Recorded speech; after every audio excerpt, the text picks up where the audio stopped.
বাপরে বাপ, এটা বিয়া না অন্য কিছু?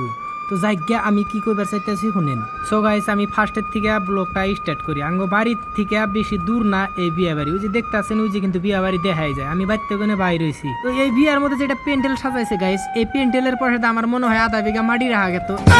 ভালো করে একটা প্যান্ডেল সাজাইছে।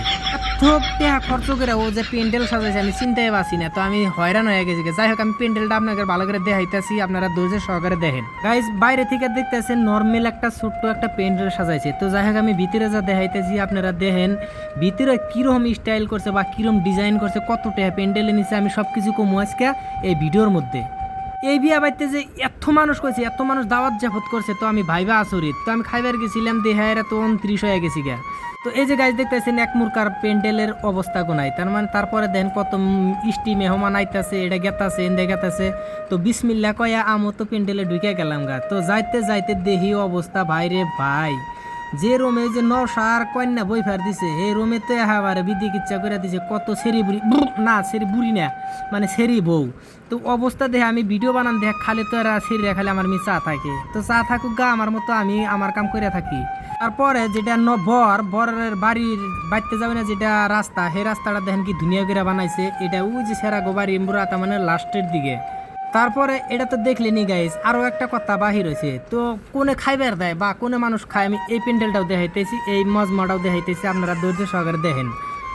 এই যে অলরেডি কিন্তু আমি খাওয়ার রুমে আয়া পড়ছি, দেখেন এই যে মানুষের খাওয়া খাদ্যের অবস্থা, কত ভিড়। বেঞ্চে মানুষ ধরে 4 জন, এখানে ধরেছে 6 জন 7 জন।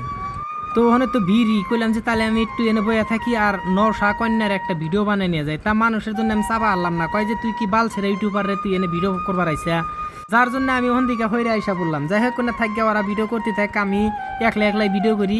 মাইসে কিন্তু খালি চা থাকে, সারাটাকে পাগলা হয়েছে নিয়ে এক ঘরের মধ্যে এসে গেলে মোবাইল এরকম ঘোরাঘুরি করে। আজকে এমন তালে পড়ে গেছিলাম রে ভাই, জার্মি ক্যামেরা ধরে হেতি ফিল নেয় আজকে, তার মানে নায়িকা ভাব থাকে বা নায়ক ভাব নেয়, ওইরকম একটা অবস্থা। তো যাই হোক, ওরাও নীতি থাকে, আমার কাম আমি করি।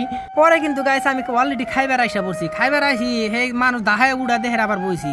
বহার পরে কিন্তু সব মানুষ যে দেখতেছেন বয়ে রয়েছে হা করে, কে ভাত দিতেছে না। কতক্ষণ পরে কিন্তু ডাহাডাহি করার পরে কিন্তু ভাতটাতে নিয়ে থালি ডাইলে এনে দিলে, দেওয়ার পর একটু করে নাস্তা দিছে। তো নাস্তা আমি খাইয়ে সেদা দিছি। আর উমুরে দেখেন গাইস, এই যে আঙ্গ থালি তো খালি উমুরে আধা ভাত খাওয়া গেছে, আঙ্গুর মুরা ভাতই আহে না। পরে আমি একটু ডাহাডাহি করলাম যে ভাত দাও না কে, ওরা বলে কামলা নাকি কি হাজিরা করেন, এই যে এগনা মানুষ বলে ভাড়া করে নিয়ে আইছে। ডাহাডি করার পরে যাই হোক ভাত দিল, ভাত টাত খাওয়া দা হাত মুখ দিয়ে আমি কিন্তু এই যে আয়া পড়তাছি দেখতে আসেন। তো এখন কিন্তু আমি পান খামু নতুন ভোর বগলে যায়।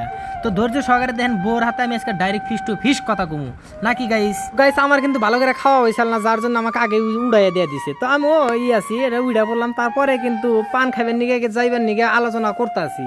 তো পান খাইবার জামু, তো পান খাইবার কি জামু রে ভাই, যে ভিড় দেখতেছি ওই ভিড়ের মধ্যে আমি সাফাই হারতাছি না, পান খাইবার কি জামু বা কন্যা দেখবার কি জামু। তারপরে কিন্তু আমি হেরম চেষ্টা করলাম যে একটু দেখি নশার ইয়ের ফটোটা নিয়ে আহি। তা আমি সাহসে কুলাইলো না আমার, আমি ওন থেকে বুগালি থেকে ঘুরে আইলাম। আর পরে ভাবলাম যে থাকি আজকে ওকে দেখামুই না। তারপরে আমি এই যে দেখেন রাস্তায় বাড়াই আমার হাতে কি ঘটনাটা ঘটলো, এই অবস্থাগুলো দেখেন। তারপরে কিন্তু এই যে লাহেলে আমি বাইরে আইলাম, বাইরে আইয়া দেখি যে যত বরফের আছে দোকান টুকান আছে সব এই খরচ বিয়া বাড়তে হ্যাঁ জড়ো হয়ে গেছে গা।